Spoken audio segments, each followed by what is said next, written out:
I am David Feldman, and this is the mop-up for May 23rd, 2023. Jeff Bezos and his girlfriend are getting married. So at least there's one union this guy supports. If you'd like to buy the hideous couple a wedding gift, they're registered at All Things Sulfuric. You know that they smell bad. Look at them. They just smell like a beer and bean fart. Look at that face. No matter how much he spends, he still looks like an undescended testicle. That's his face. It looks like an undescended testicle. Speaking of undescended testicles, David Zaslav, the CEO of Warner Brothers Discovery, who made more than $200 million last year, was booed on Sunday at Boston University while he was giving a commencement address. They should also boo whoever booked this prick to speak at Boston University. Students screamed obscenities. They screamed, "We don't want you here. Pay your writers and shut up Zaslav." Zaslav is a graduate of Boston University, and he was there to receive an honorary degree. Enjoy. If you want to be successful, you're going to have to figure out how to get along with everyone. And that includes difficult people. Some people... Pay your riders! Pay your riders! Good for you. Good for you, Boston University. He is not your ally. And by the way, just because he was able to bring home $250 million last year, that doesn't mean he's successful. It just means he's got sharp elbows and he's a bully, but he's also a failure. Take a look at this prick. Now, all he's done is grown Warner Brothers Discovery and tacked on debt, and that forces him to fire everybody. He bought CNN. He's destroying CNN. Did you know that, I think it was Greg Kelly? I don't know where Greg Kelly is. He's either at Newsmax or One America Network. He's now beating CNN. So they gave the town hall to Donald Trump earlier this month, and they got great ratings, but there was no stickiness. People tuned in to see Donald Trump, and they went away. They stopped watching CNN after Donald Trump appeared. So they didn't even make money off that because there was no advertising. Let me show you what a stupid prick David Zaslav, the CEO of Warner Brothers, is. He's just a bully. This is the stock. See, if anybody would pay attention, if we weren't all financial illiterates, we would not allow these mergers and acquisitions, and we certainly wouldn't let these worthless pricks like David Zaslav, these bullies, take over. This is the stock. Look at it. It's closed at $12.20 Monday night. Since January of 2006, it's just hovered, around $12. It shot up in, January to over 50, and now it's back down to 12. Nobody benefits. See, if this country is so financially illiterate that we allow people like David Zaslav, the CEO of Warner Brothers Discovery, to run roughshod over our jobs and our lives. He presents all these mergers and acquisitions. I'm going to buy CNN. I'm going to buy Warner Brothers from AT&T, and it's going to be good for the shareholders. It never is. If we weren't so financially illiterate, we would know this. If you own stock in Warner Brothers Discovery, you're losing money. You know who's not losing money? David Zaslav, because he pays himself $250 million a year. He's a failure. Look at the stock. You got to wake up and know who your enemy is. It's people like David Zaslav. They're frauds.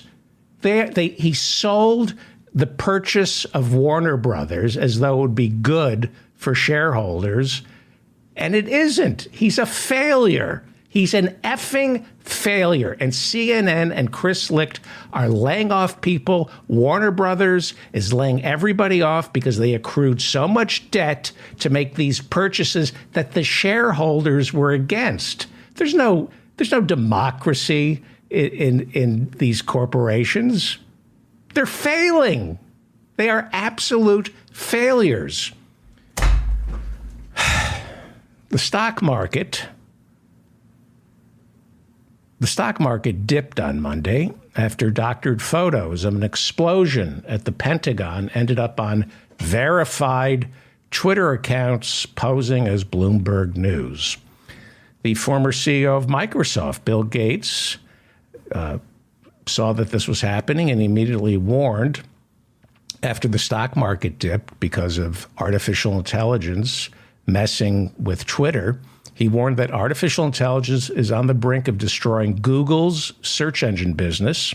He added that whatever big tech company can move the quickest on AI, they will reap the biggest rewards. Gates warned that shopping using artificial intelligence could pose a serious threat to Amazon. So there's something good about AI if it puts Amazon out of business. Meanwhile, there are new reports that Jeffrey Epstein blackmailed Bill Gates after Epstein learned that Bill Gates was cheating on then-wife Melinda with a Russian bridge player back in 2010. According to new reporting in the Wall Street Journal, Jeffrey Epstein was working with our friends over at J.P. Morgan Chase to establish a multi-billion-dollar charitable fund, and he wanted Bill Gates to become what is called an anchor donor. But when Bill Gates didn't seem interested, Jeffrey Epstein, through a series of messages, let Bill Gates know that he could ruin his marriage and his reputation by making Bill Gates's extramarital affair public. Bill Gates had several meetings with Jeffrey Epstein starting in 2011 and flew to Florida on Jeffrey Epstein's private plane in 2013 because, Bill Gates needs to save money. Why, hey, you have a private plane, Jeffrey Epstein? I'm just Bill Gates. Let me know I want to learn what a private plane is like. Can I fly on it with you? And they also met that year in Paris. Great judge of character, Bill Gates, right? Another bully, Bill Gates. He didn't invent MS-DOS. He bought it. He invented nothing. He's a Harvard dropout with a rich father who had sharp elbows and was a monopolist. And now he's doing monopoly in philanthropy. Instead of paying his fair share of taxes, he set up the Bill and Melinda Gates Foundation, claiming, no, I can spend the money better than the government can. No, how about you just pay your taxes and we spend that money with transparency and democratically, and not have you dictate what seeds and what drugs the people of Africa are going to be forced to buy to feather your nest. Go read about how he pushes certain seeds, certain drugs from Merck, all the companies he owns stocks in through his philanthropy, and Africa has to buy what Bill Gates tells them he has to buy. Bill Gates, the genius, who great judge of character, didn't know that Jeffrey Epstein was trafficking underage women. Always trust the billionaires in America. They're the dumbest, and their kids are worse. We should tax them out of existence. Two memos declassified by the Office of the Director of National Intelligence on Friday now reveal that in 2020, the FBI got permission from a FISA court to examine the electronic communications of Black Lives Matter protesters to determine whether or not they were terrorists. 133 members of the Black Lives Matter organization were spied on back in 2020 after the FBI invoked Section 702 of the Foreign Intelligence Surveillance Act, which permits the FBI to spy on foreigners who are deemed potential adversaries. I didn't know that Black Lives Matter protesters, and I think I was one of them, I didn't know that I was a foreigner, a potential adversary. I thought I was just trying to get cops to stop killing unarmed black men. Black Lives Matter is a domestic organization whose protests, despite the lies from Fox News, they were all peaceful. Read about the reporting done by the New York Times and the Washington Post. There was no violence caused by the Black Lives Matter protesters. It was caused either by cops showing up and turning violent, or agent provocateurs. Read the Washington Post. Read the New York Times. Section 702 of the Foreign Intelligence Surveillance Act, which was used to justify spying on Black Lives Matter protesters, is up for renewal later this year. I can assure you nobody was spying on Kyle Rittenhouse, who showed up to a Black Lives Matter protest in Kenosha, Wisconsin, with 2 AR-15s, killing 2, wounding 1. Like I said, outside agitators, white outside agitators. On Saturday, the NAACP introduced a travel advisory for Florida. Now, all last week, I said, when are we going to boycott Florida and make them pay a price for Ron DeSantis? Well, on Saturday, the NAACP introduced a travel advisory for Florida, calling the state unsafe for black people. The NAACP's formal travel notice states, quote, Florida is openly hostile towards African Americans, people of color, and LGBTQ plus individuals. The NAACP says that before traveling to Florida, you need to understand that the state of Florida and their governor, Ron DeSantis, devalues and marginalizes the contributions of and the challenges faced by African Americans and other communities of color. NAACP President and CEO Derek Johnson accused Governor Ron DeSantis of spreading hate by banning the teaching of African American studies, as well as banning books from school libraries that teach the true history of slavery and Jim Crow. Thank you, NAACP. All last week, I said, when is somebody going to call for a boycott of Ron DeSantis's Florida? Well, Texas Senator Ted Cruz called the NAACP's travel advisory, quote unquote, bizarre and utterly dishonest. You sure you're not describing yourself, Ted? He added that Dr. King would no longer be able to recognize the NAACP. Why don't you go? You know, they love the cherry-picked memory of Dr. King. They love to invoke Dr. King, even though they were against celebrating his birthday. But, you know, as through the mists of time, they pick what Dr. King would be for and what he be against. Well, Dr. King's daughter, Bernice King, responded to Senator Ted Cruz's bastardization of Dr. King's teachings. She immediately fired back and said, my father would have been deeply disturbed by the legislation coming out of Ron DeSantis's Florida. Bernice King added Dr. King opposed the 3 evils, which were, he said, militarism, materialism, and racism. Militarism, materialism, and racism, of course, are the founding principles of Ted Cruz's Republican Party. How dare you say, Ted Cruz, that Dr. King would be against the NAACP's travel advisory? How dare you? Last week, the Gay Pride Parade in Tampa, Florida, had to be canceled after organizers said they felt it wasn't safe.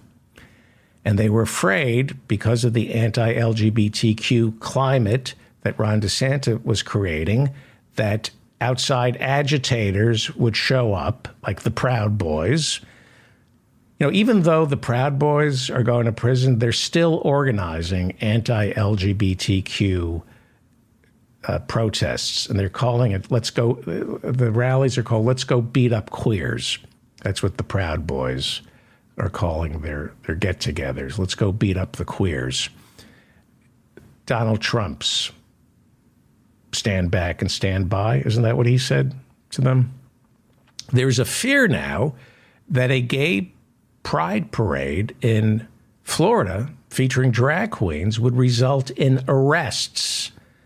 On Monday, organizers of the gay pride parade in St. Cloud, Florida, which was scheduled for next month, also announced that they were canceling their festivities for the same reason.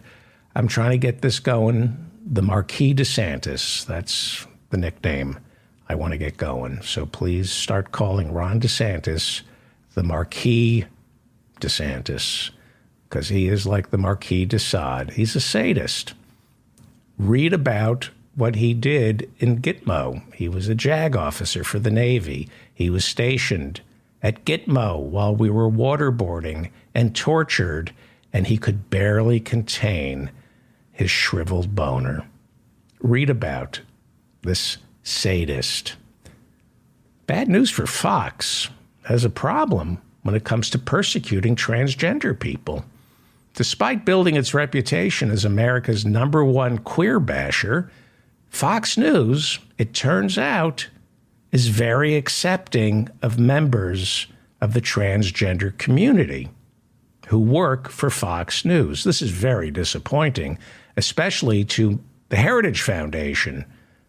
The Heritage Foundation, the ultra-conservative Heritage Foundation, has a website called the Daily Signal, and they issued a report that Fox has gone woke.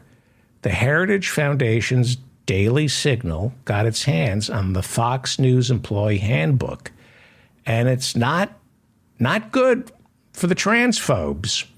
Employees at Fox News, in accordance with both California and New York state law, are not ordered to use bathrooms based on the gender assigned to them at birth, right? All day on Fox News, you hear about transgender people using the wrong bathrooms. Fox News, transgender people can use any bathroom they want, and they are free to dress any way they like. It's almost as though Fox News is just using the transgender community to get ratings and distract our attention away from income inequality. That can't be, though, could it? Family Values conservative and recently divorced Congresswoman, the very putrid Marjorie Taylor Greene, and you know she smells. Look at her. You know she's just filled with sulfuric rot. Well, she's divorced, and she's a Christian and runs on Family Values. Go watch my previous episodes about her affairs with the gym rats, the tantric sex gurus. Family Values, yeah. Anyway, she's dating Brian Glenn, a failed anchor who could only get work with Right Side Broadcasting.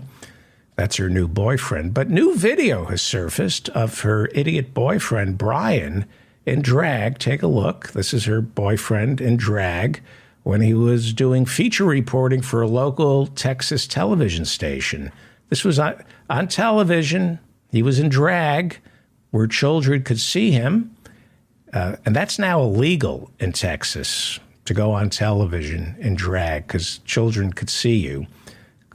The anti-trans bill passed in Texas would make what idiot loser Brian Glenn did before he got fired from a local television station, had to go find work with Right Side Broadcasting. I don't even know what that is.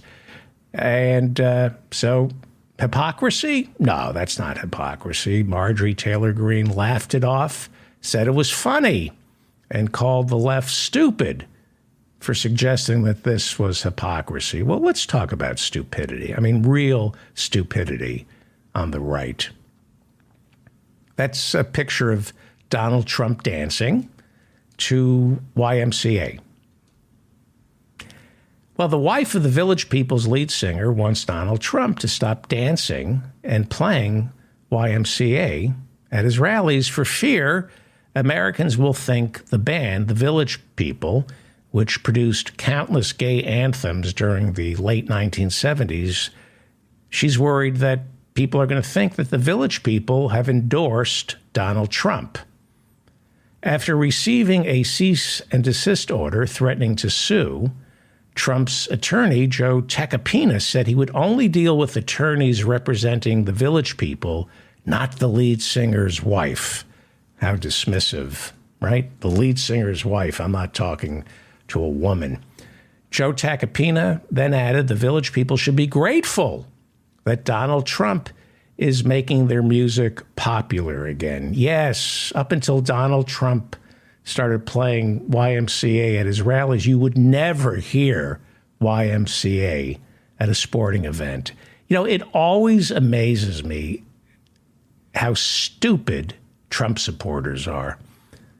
YMCA is a gay anthem. It celebrates. Now, I understand if you're young, you don't know this. If you didn't grow up in the 80s, you wouldn't know this.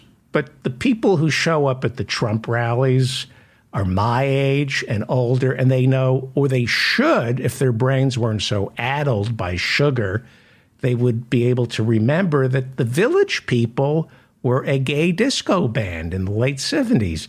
YMCA is a gay song.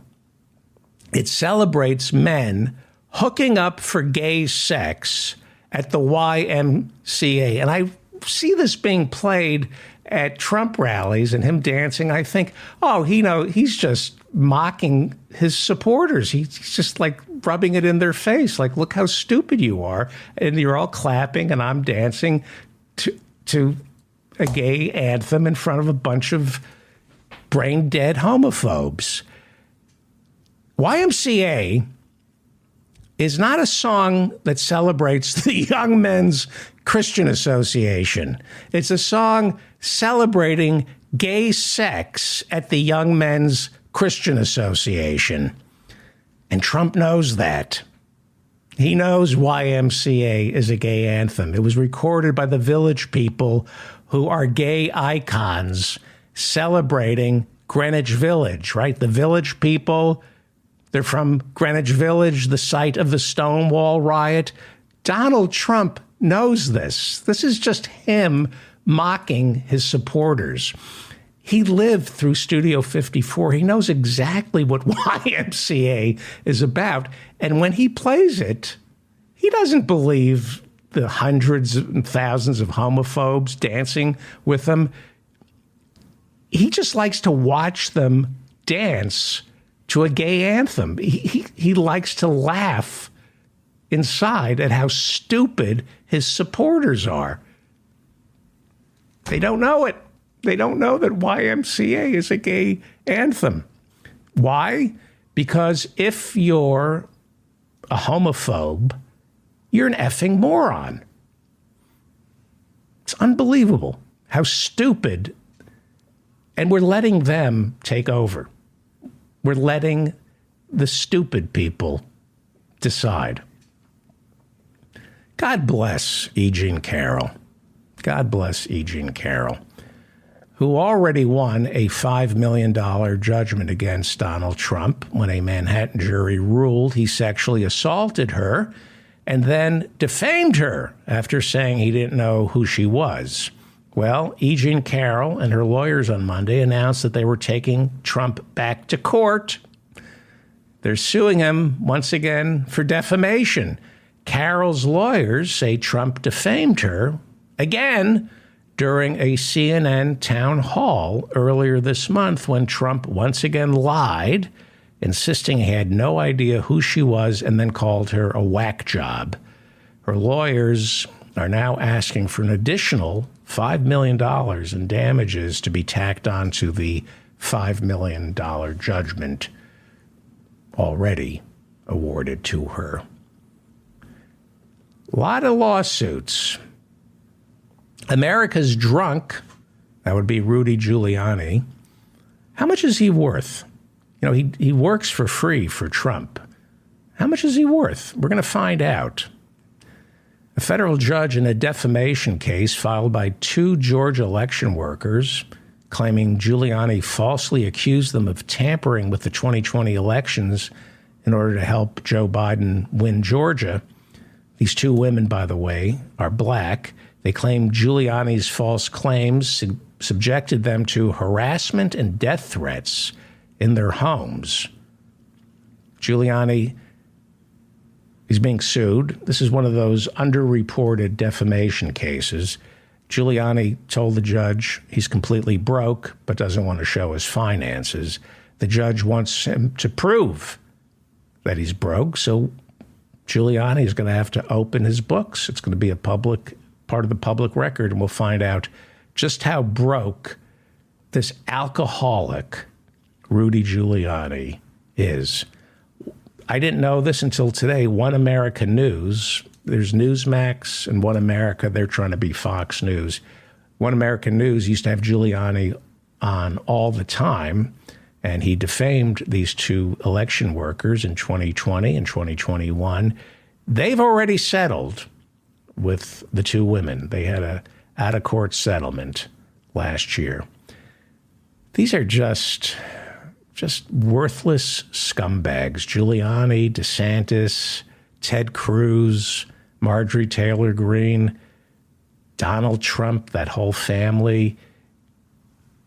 You know, I used to think, why dignify them and talk about these putrid losers? But they're winning. They're winning. They're holding up right now. Hakeem Jeffries said, well, Kevin McCarthy, we're going to have to negotiate with him. We're going to have to freeze some spending here. If you can't defeat incontinent losers like Trump and his minions, I don't know. Do we deserve a country anymore if we can't defeat these losers?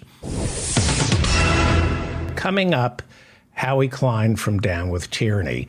The World Bank, the International Monetary Fund are synonymous with gangster capitalism. It's an all too familiar story. Lend money to a country in need.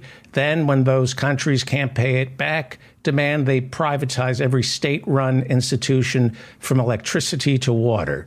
In the past couple of years, China's Belt and Road Initiative has presented itself as a more benevolent way to borrow money for these countries. But according to Howie Klein from Down with Tyranny, it turns out thanks to China's aggressive and punitive money lending to poor countries, America is not the only country in danger of defaulting on its debt. Howie Klein from Down with Tyranny will tell us more about that momentarily. We'll also be talking about South Carolina Republican Senator Tim Scott, who made it official on Monday. He's running for president. Speaking from his alma mater, Charleston, South Carolina University, the 57-year-old African-American Republican has a $22 million war chest and has received the backing of the 4th richest man in the world, Oracle founder Larry Ellison, who attended Monday's big announcement. Florida Governor Ron DeSantis, former New Jersey Governor Chris Christie, and even former Vice President Mike Pence could all announce that they are candidates for president before the end of May. The first Republican debates are only 3 months away. Delaware Senator Tom Carper announced today that 4 terms is enough, and he will not seek re-election in 2024. The 76-year-old now becomes the 4th Democratic senator who announced that he will not or she will not be running for re-election. Carper joins California's Dianne Feinstein, Michigan's Debbie Stabenow, and Maryland's Ben Cardin, in all saying they will not run for re-election. Senator Treasury Secretary Janet Yellen issued another warning on Monday that America will default on its loans by June 1st unless Democrats and Republicans raise the debt ceiling. Speaker Kevin McCarthy and President Joe Biden have resumed negotiations.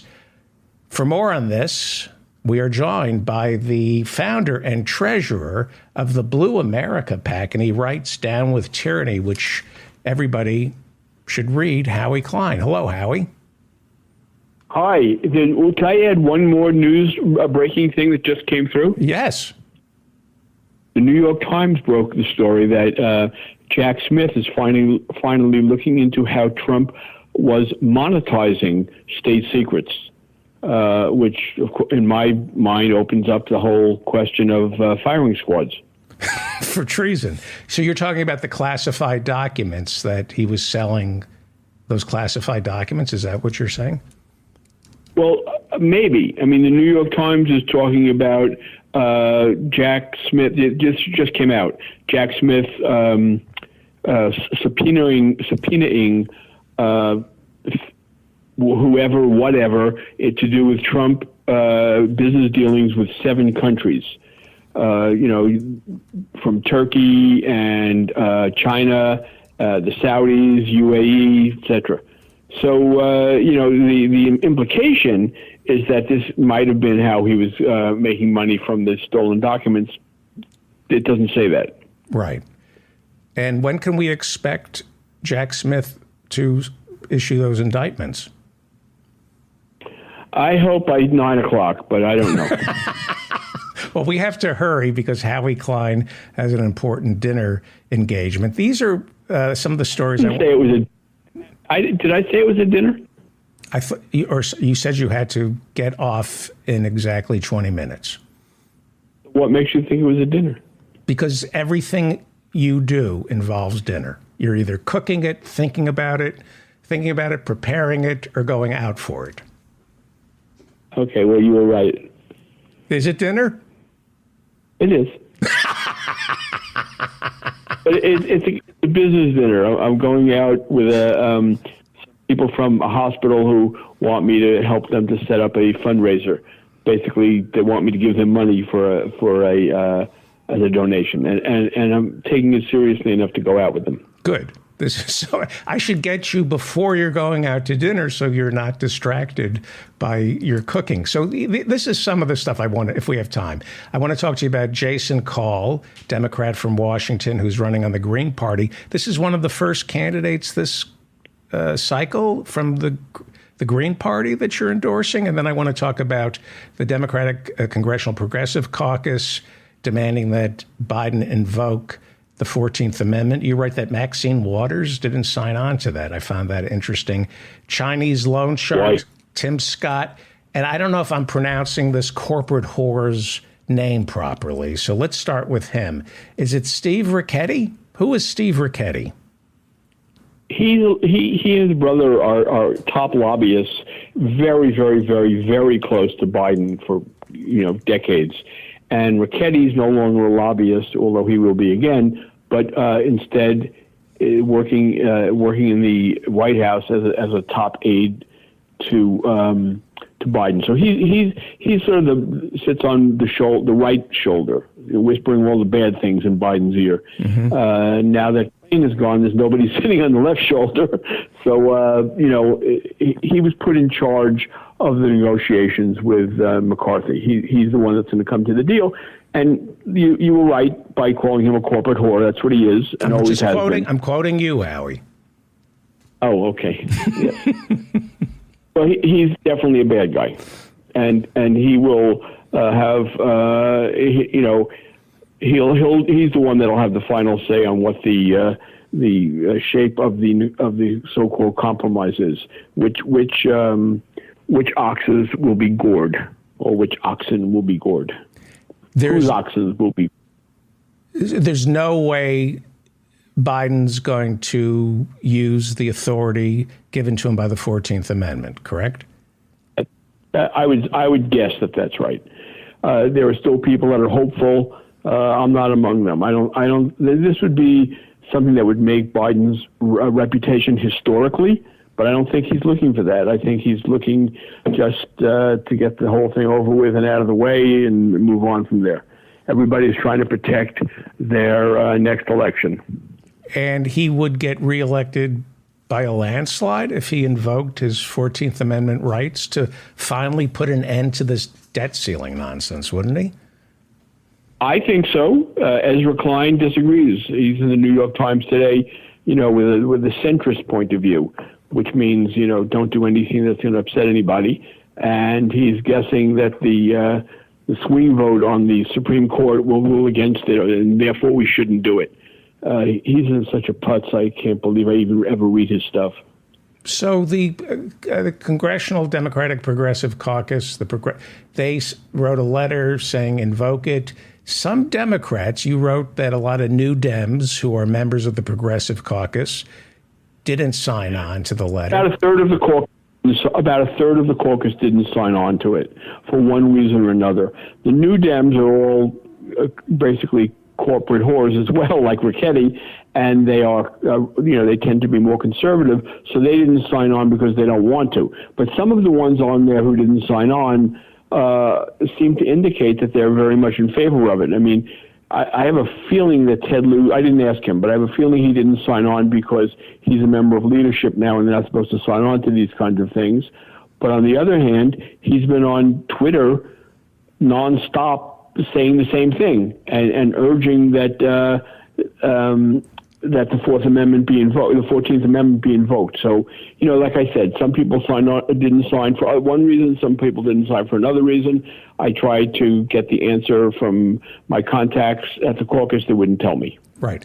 Bernie says invoke the 14th Amendment. Is it fair to say that the debt ceiling talks are just vamping, so neither party has to address the real issues facing this country? They need a crisis. Well, definitely vamping. I agree with you there. But, what they do is they have this breathtaking thing and they get everybody scared right up until the last minute. And then they come up with something that no one is happy with. And then they can say, well, we had no choice. This is the best we could do. And we only have 5 minutes left, so pass it. Right. You've had people in your lives, in your business career, who have tried to destroy what you've built. And the best thing to do is don't dignify them. The Republican Party with the debt ceiling, they're trying to destroy what we've built as Americans. Why are we dignifying these debt ceiling talks? For no other reason, I think, than to... Biden is a coward. Biden is a coward. I just told you who Steve Ricchetti is, his main guy. So we got a bad situation. Did you think we had anything better did you vote for the guy? Did you think we had anything better when in 2020? You knew. I told you what he was. Right. Okay. So Jason Call. Let's talk about Jason Call because he wrote a piece. Jason is the opposite of what we've been talking about. Right. Jason was a member of the Central Committee of the Democratic Party of Washington State, I think, for 4 years. He ran for Congress twice as a Democrat. And finally, he said, I've been trying to change the party. I've been trying to bring them around to agree with their own values that they state. I can't even do that. It's hopeless. I am over it. And he joined the Green Party, and he's running for Congress again as a Green.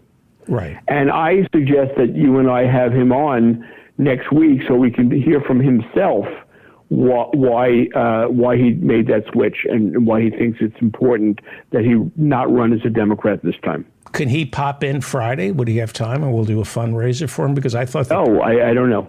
I can ask him. The piece he wrote over Down with Tyranny was breathtaking, explaining why again, I'm a Democrat, and I know you're against choosing between the better of two evils. You write about that. I'm willing to choose between the better of two evils, but he writes about what Biden is doing. Yeah. I'm sorry for sounding cruel. No, I'm not as courageous as you, but it feels like in Congress, we need more members of the Green Party and fewer members of the Democratic Party. And why hasn't the Green Party? We don't have a single, do we? We don't have any members of the Green Party serving. That's correct. We don't have one. So that if Jason is elected, which is a long shot, then he would be the first. Jason is great. He got over 30,000 votes last time he ran, and he's up against a corporate dem named Rick Larson, who's pretty awful. And the corporate dem can spend any amount of money he wants. He's loaded, and corrupt. Takes lots and lots of money from Big Pharma in return for his votes in their favor. And, Jason's up against that. We'll see what happens. But right. I'm not hopeful that he'll wind up in Congress. You posted the 10 key values of the Green Party: grassroots democracy, social justice, ecological wisdom, nonviolence, decentralization, community-based economics, feminism, gender equity, respect for diversity, personal global responsibility, future focus, and sustainability. I don't think you have to be courageous to vote for a congressional candidate or a Senate candidate who's running for the Green Party, representing the Green Party. Let's talk about Ukraine. So one of the things that Jason Call writes over Down with Tyranny is that the Democratic Party is militaristic. And we are finding that some Republicans are against giving money to Ukraine. Is it fair to say the following? If you go back for the past 70 years, that Republicans are big proponents of spending on the military, but they are isolationist, that it is not disingenuous when you have people like Matt Gaetz or J.D. Vance or any Republicans saying, don't give money to Ukraine, although they got us into Iraq and Afghanistan. But there is a strong isolationist wing in the Republican Party. It's not dishonest completely for Hawley to be an isolationist. Isn't that the roots of the modern Republican Party? You were right on when you were talking about J.D. Vance, because he hasn't voted for big military budgets, whereas Hawley has. So you were right with Vance. Hawley is another story. Hawley is a hypocrite. He wants to be a friend of the Pentagon and the defense contractors, and he wants to make noise about and the reason he wants to make noise about not starting wars and not sending our guys over is because the guy who's running against him, Lucas Kunce, is very much opposed to foreign wars. Right. But going back to my original question, is it fair to say that when you talk about the modern day Republican Party, in their DNA is a strain of isolationism, strong military spending, but no foreign wars except for Iraq and Afghanistan? Is that a fair assessment? Is that? No, I don't think so. There is a strong strain of isolationism, but those are those people, and they're in the same party as people who are very much not isolationists.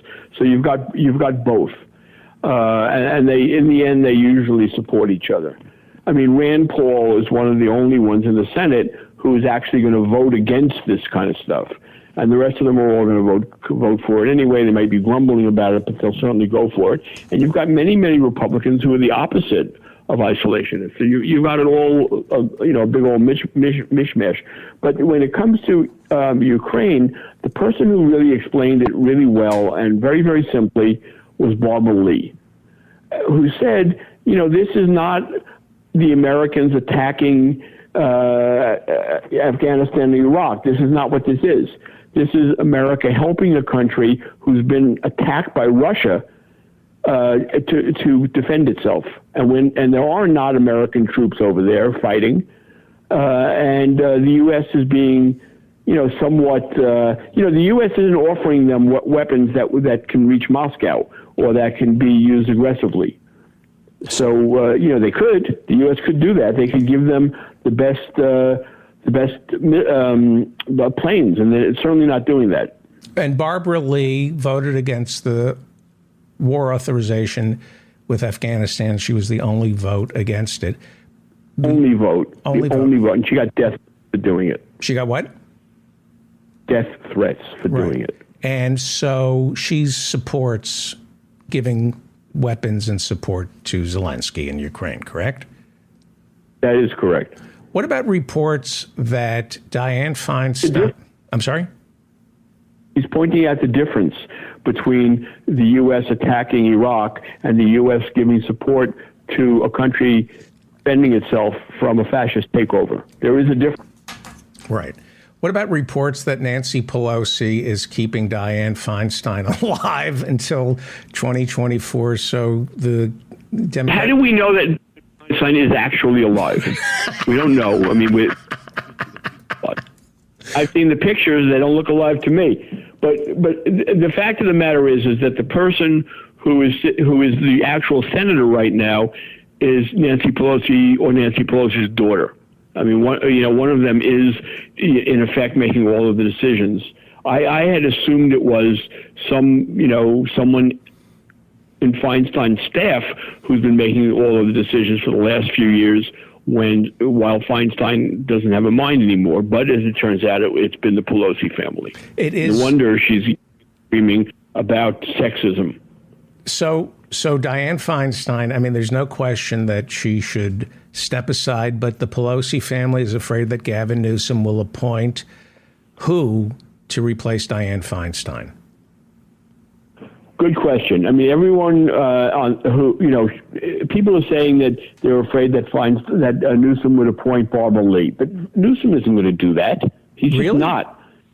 Barbara Lee is running. He's going to appoint a caretaker who agrees not to run for the seat. Nancy Pelosi's oldest daughter. She's already a caretaker. He could do that.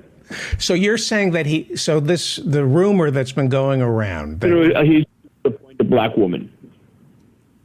But so the rumor that he would appoint Barbara Lee to replace Dianne Feinstein and then give her the incumbency advantage over Schiff, which is what Pelosi doesn't want. Those rumors, right? That's not true. And neither does Newsom want. He doesn't want that. It's not going to happen. There are other black women she's not the only black woman he can appoint. He will appoint somebody else, and that'll end the thing. If Feinstein, is pronounced dead officially or retires. Okay, let's turn to in our limited time. Tim Scott today from South Carolina declared that he's a candidate for the Republican nomination. I just want to know why there are more closet cases in the Republican Party in South Carolina than in any other state in the country. It's just shocking, and it has been shocking to me for over a decade once I started figuring it out. I mean, it's like you join the Republican Party upper ranks, and I don't know if you only can get in if you're gay or you turn gay once you get in. I don't know what it is, but they're all gay. Not that there's anything wrong with it. I just don't understand it. So you're saying that the senator from South Carolina, Lindsey Graham. Well, Lindsey Graham we know about, right? That's not even in the closet anymore. And the other one just says, he's a bachelor who hasn't found the right woman. Oh, they both say that. Both Lindsey Graham and Tim Scott say they haven't found the right woman yet. So Tim Scott's a bachelor. He is a bachelor. He is a lifelong bachelor who's been looking. He's been looking. Interesting. For a beard. He occasionally finds beards. So why do you think the two senators, what is that? It's not just them. That's just the two senators. The whole party is gay. They're all gay. It's amazing. It's an amazing. I wonder if they have their meeting, their committee meetings at a gay bar. Wow, I had no idea that Tim Scott was so closeted. So the pathology of being black and allegedly black and allegedly gay and a Republican, there's a lot of self-loathing going on there, right? There is a lot of self-loathing, and you'll notice that a lot of people who are endorsing him now, like Thune and the other South Dakota guy. These are not these people are endorsing someone who's blackish. Right. It's so funny, we always talk about Republicans voting against their own interests. Now they're running against their own interests. Very, very sick party. In our limited time left with you, talk to me about Chinese loan sharks, because on this show, all we do is crap on the World Bank and the WTO and the IMF and how we're loan sharks, and we do it to break these countries so we can privatize their natural resources. What's going on with China? China's worse. They don't want to privatize the natural resources. They when they sign these loans, they make the natural resources the collateral. So they grab the natural resources. I remember one time I wrote about this. I was in Hambantota, which is at the very southern tip of Sri Lanka, and they hadn't really started building it yet, but they were about to start building. The Chinese were about to start building a port. And they have done that now. The Sri Lankan government couldn't, in the end, not enough ships came, and they couldn't pay for it. So China now owns the port. This is a question that I have asked of really bright, smart people. I don't claim to be bright or smart, but I've had some really bright, smart people. I've had access to them. And I've asked them what the Belts and Roads Initiative has been like for these countries that fall under China's spell. And they say, well, they're not as bad as the IMF or the World Bank. And so you're saying... Well, they're all going to default. I mean, some of them have already. No, that's a horrible initiative, and it's been terrible for the countries that have been part of it. Well, this is the first I've heard about it. Up until I read Down with Tyranny yesterday, this is the first I've heard of gangster capitalism in China, and they're being loan sharks. Before we wrap it up, Rudy Giuliani's lawsuit that was filed against him, gobbling Viagra, talking to Donald Trump on the phone while the woman performs oral sex on him. Can you explain the psychology? I can't think of a bigger boner killer than Donald Trump's voice. You deal with really powerful men, especially in the record industry. Is there a sexual turn-on to getting Donald Trump to talk to you on the phone? Does that make some men hard? Not in a homoerotic way, but is there a link between power and... Power. It's all about power. But is there a sexual component purely to power? You bet there is. And I mean, I don't know why you're talking about men. I mean, what about women? Being turned on by power. Power. Yeah. But for Rudy Giuliani to ask a woman to get on her knees while he's talking... She had on her knees. I'm sorry? And she got on her knees. And she got on her... So there's a whole... And do you think Donald... I mean, Rudy Giuliani, I mean, you need something to... she must be on drugs. I mean, you need to get on your knees in front of that? Right. Okay. DeSantis, is he in? No, please. You want me to be late for my meeting? Just very quickly, is DeSantis in or out? In or out of what? Trouble? Is he going to declare? Going to run? Yes, he's announcing on Wednesday. And Pence?